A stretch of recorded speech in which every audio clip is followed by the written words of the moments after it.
Bienvenidos a mi canal, somos Santiago de Deon Audio, un grupo de artesanos dedicados al sonido de alta fidelidad y a la fabricación de altavoces de alta eficiencia. Este es el cuarto capítulo que dedicamos a los primeros amplificadores de audio estereofónicos de alta fidelidad y de estado sólido. Los protagonistas ahora serán el Sansui AU777 y el Marantz Model 1120, que ya les había mostrado antes. Hay una serie de videos que he dedicado a la restauración del Marantz 1120 en la que lo pueden ver con todo detalle. Hoy solamente tocaremos un detalle de ese amplificador. Como les conté en el video anterior, en 1947 se desarrollan los transistores bipolares, en este caso de unión. En 1948 aparecen los transistores bipolares. En los años 50 aparecen un montón de transistores que ampliaron el abanico de usos que se le podía dar a los nuevos dispositivos de estado sólido.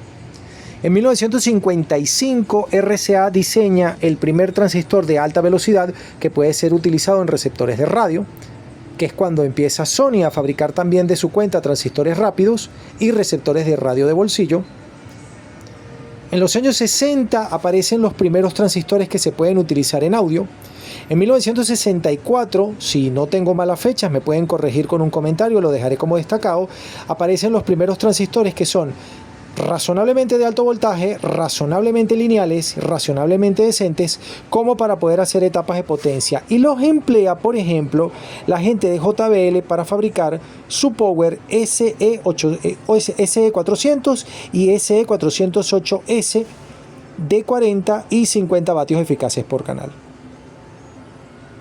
Pero esta transición no tiene que ver solamente con los modelos de los transistores disponibles, que sí, que es muy importante. También tiene que ver un poco con el diseño, que vamos a ver en detalle en cada uno de los videos que yo le dedique a la restauración de cada uno de los equipos. Pero ahora quiero que vean otra cosa completamente diferente. Los primeros modelos de transistores eran un poco descendientes del desorden de los equipos valvulares. Y si bien hubo equipos valvulares Lafayette y DeWalt espléndidamente bien implementados, su diseño hoy en día nos parecería un completo desorden. Así, por ejemplo, podemos ver la diferencia brutal que hay en la implementación entre el Marantz 1120, que tiene la técnica modular, cosa que no tienen que compartir mi opinión, pero desde mi punto de vista es superior, contra la implementación equivalente de un equipo valvular que tiene el Sansui 777. No voy a describir todo porque es mucho. Pero básicamente en el 777, más que un diseño elegante y bonito, lo que intentaron fue que funcionara. Lo primero que tenemos son los módulos de potencia. Estas dos tarjetas que están acá son unas tarjetas de interconexión que reciben el cableado desde la tarjeta de control y la lleva a los transistores de salida propiamente.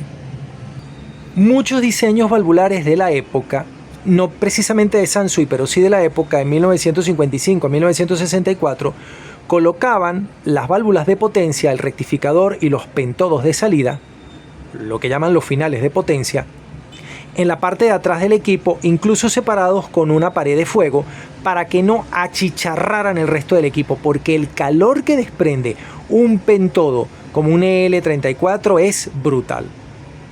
De esa manera, aquí los transistores están colocados todos en este disipador de calor, y como les conté, son 4 transistores de potencia 2SD64 cápsula TO3 estos, y 4 transistores driver también fabricados por Sony, cápsula TO66.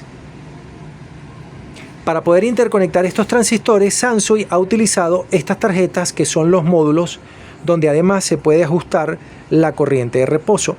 Pero aquí solamente hay lógica de control. El verdadero circuito del amplificador está en esta tarjeta, que es un módulo compartido por el canal derecho y el canal izquierdo. ¿Esto tiene algo de malo? No. ¿Eso hace que el amplificador suene mal? No, suena muy bien, suena espléndido. Pero si lo comparamos con esta otra implementación, coincidiremos en que esto es el orden en el caos. Ya les había comentado la mejora técnica de tener una fuente de alimentación partida, que permite que la etapa de potencia tenga un acople desde corriente continua hasta los 40 kHz directamente al speaker sin pasar por un componente adicional. Esto tiene varias ventajas, pero una de ellas es esta. Los condensadores de 1000, 1500 o 2200 microfarad por 50 o por 63 voltios, típicamente utilizados para el acople entre la etapa de potencia, esta etapa de potencia y los speakers, estos speakers, pues bueno, son unos condensadores electrolíticos que tienen su pérdida, que tienen mala respuesta en frecuencia en agudos, que tienen sus problemas, que introducen un desfase entre la señal entregada y la señal que se toma para la retroalimentación negativa, y eso sin querer agrega otro cero a la función de transferencia de la etapa de potencia vista desde el punto de vista del speaker. Eso no son buenas noticias.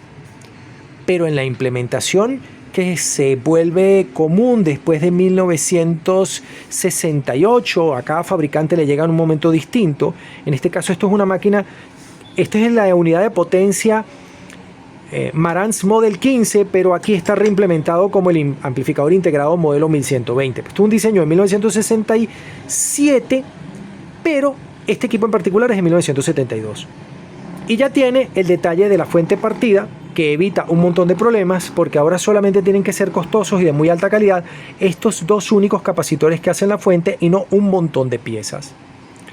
Lo otro es que el montaje modular de este equipo, dense cuenta de que estos cables pueden salir, se puede desconectar el módulo de potencia, la señal de entrada y las líneas de alimentación y sacar el módulo entero para poderlo reparar, del cual les voy a mostrar un detalle. Insisto, completa descripción de este equipo está en la serie de videos dedicados exclusivamente a él. Pero por lo pronto les voy a mostrar algo. Este disipador de calor, nuevamente colocado afuera como la tradición de los Power Marantz de primera generación y los amplificadores grandes como el 1120, tiene el disipador de calor hacia afuera, los transistores protegidos con unas rejillas que he retirado para que ustedes puedan ver las piezas, y los transistores de salida son todos iguales.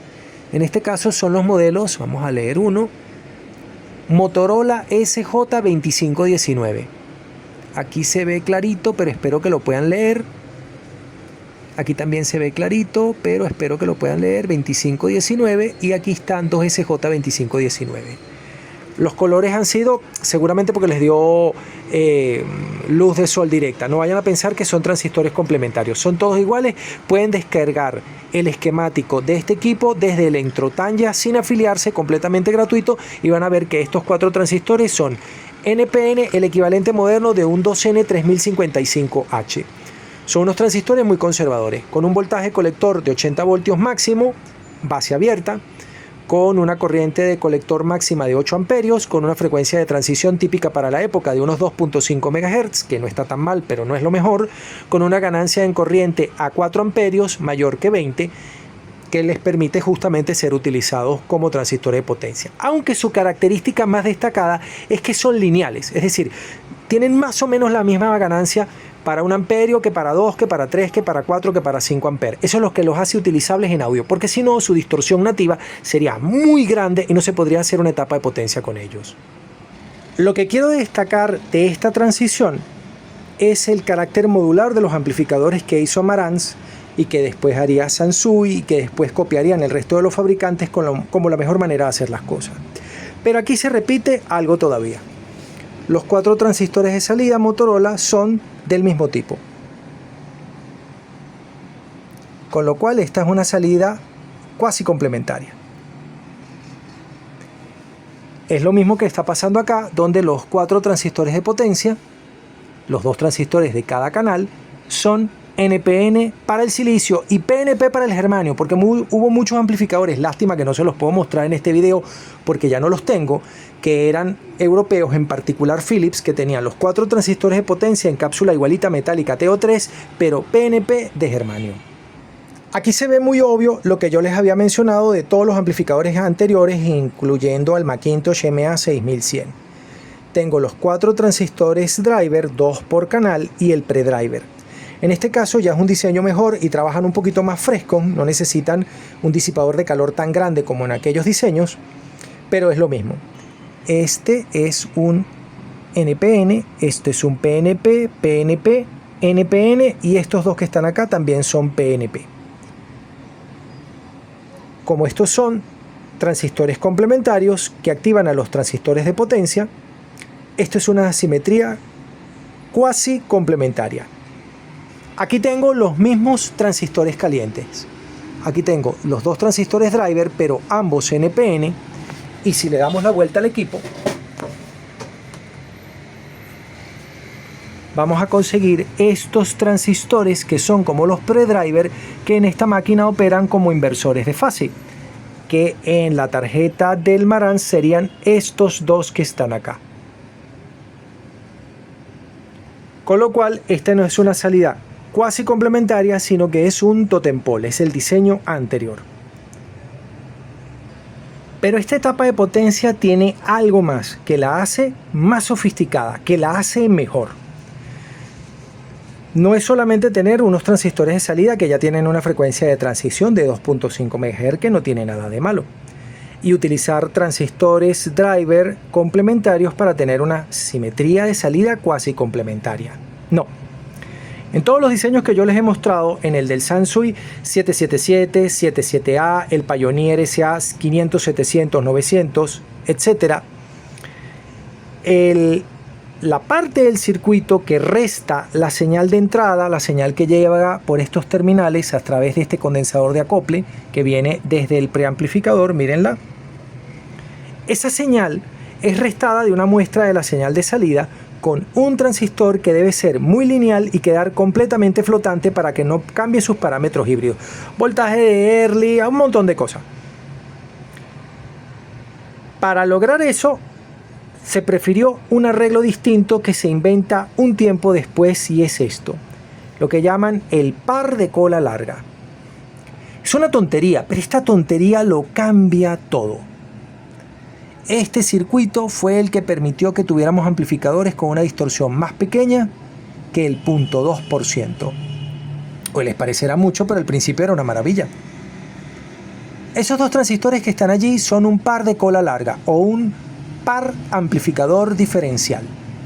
Son dos transistores NPN, en este caso de silicio, seleccionados por tener el mismo voltaje base emisor y la misma ganancia en corriente.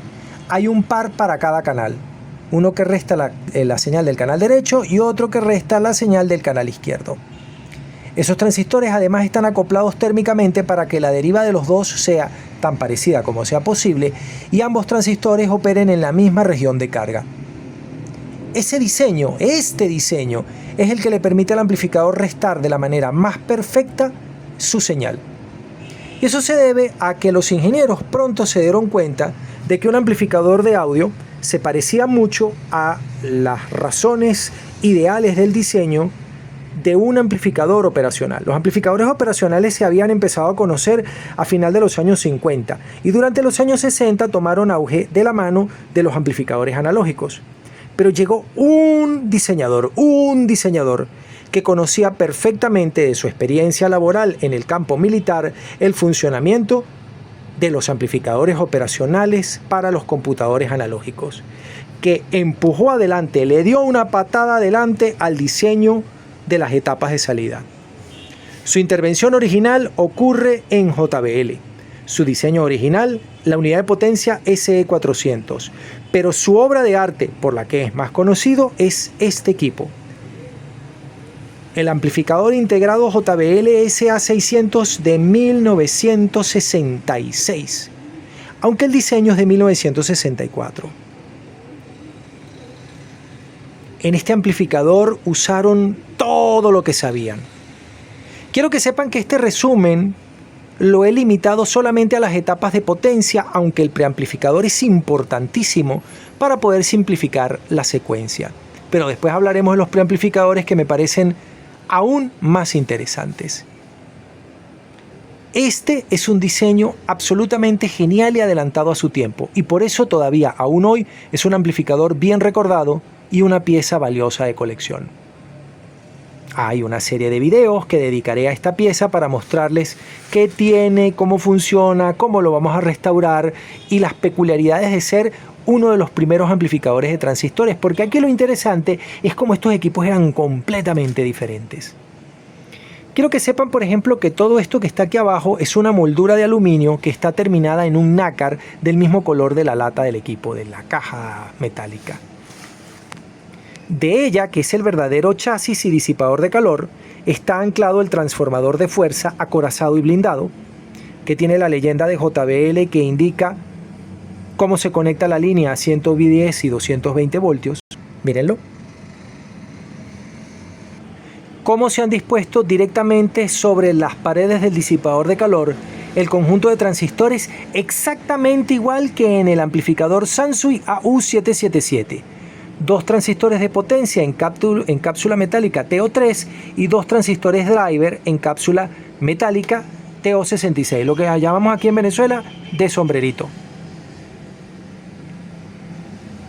Asociados directamente a él están los módulos de las tarjetas de potencia. Y quiero que vean cómo se transparenta la luz, miren, cómo se transparenta la luz, porque esa es una baquelita especial. Otra característica interesantísima de este diseño es su fuente de alimentación harto compleja. La fuente de este equipo no lleva un capacitor como era costumbre en esta época para hacer una sola fuente, ni 2 condensadores, uno para el voltaje positivo y otro para el voltaje negativo, como vimos en el amplificador Marantz, sino que tiene 4 capacitores. Esta técnica después sería reciclada por Electrocompainet, que se les ocurrió la interesante idea, que después renace en los años 80 nuevamente, de no colocar solamente un par de condensadores, sino de colocar más condensadores en paralelo en cada una de las líneas de filtro de la fuente de alimentación. Esos son condensadores de terminales de lengüeta, de un ESR equivalente relativamente bajo, pero al colocarlos en paralelo, se logra un ESR aún más pequeño, y lo mejor es que se distribuye la inductancia, con lo cual los condensadores tienen un mejor performance para amplificar señales de hasta 40 kHz. Recuerden que si bien es cierto que los filtros deben trabajar en señal DC, porque eso es lo que enseña la teoría, lo que realmente pasa por los condensadores no es el voltaje que viene del transformador de fuerza, sino la corriente que exige la etapa de potencia, y las etapas de potencia exigen corriente dentro de toda la banda de audio. Así que deberíamos estar preparados para amplificar señales de hasta 40 kHz. Por lo tanto, deberíamos poder llevar corrientes de hasta 40 kHz. Y para eso los capacitores electrolíticos, en particular los de esta época, no son buenos. Lo que ha hecho JBL es que ha colocado condensadores en paralelo y adicionalmente ha hecho algo muy curioso. Se les ha ocurrido la brillante idea de colocar en paralelo con estos condensadores unas piezas de poliéster metalizado. El poliéster metalizado solamente está disponible en piezas de hasta 5 microfarad, pero por contraparte sí puede funcionar muy bien a alta frecuencia. Y eso hace que esta sea una de las primeras, que si no la primera fuente de alimentación de baja impedancia de salida para alimentar una etapa de potencia. En el próximo capítulo les voy a comentar las características que tiene este diseño de 1964 implementado en 1966, que aún hoy nos parecen de alta tecnología, nos parecen modernas, es curiosísimo. Y si me da tiempo les voy a comentar alguno que otro detalle relacionado con su preamplificador, que a pesar, insisto, de ser un diseño bastante viejo, muchos de los elementos que él tiene seguimos utilizándolos incluso hoy en día. De hecho, los amplificadores que tienen mejor reputación y mejor sonido por tener un punto de distorsión armónica par que siempre se agradece, devienen del diseño de este preamplificador en particular. Desde Santiago de León de Caracas, saludos y suerte.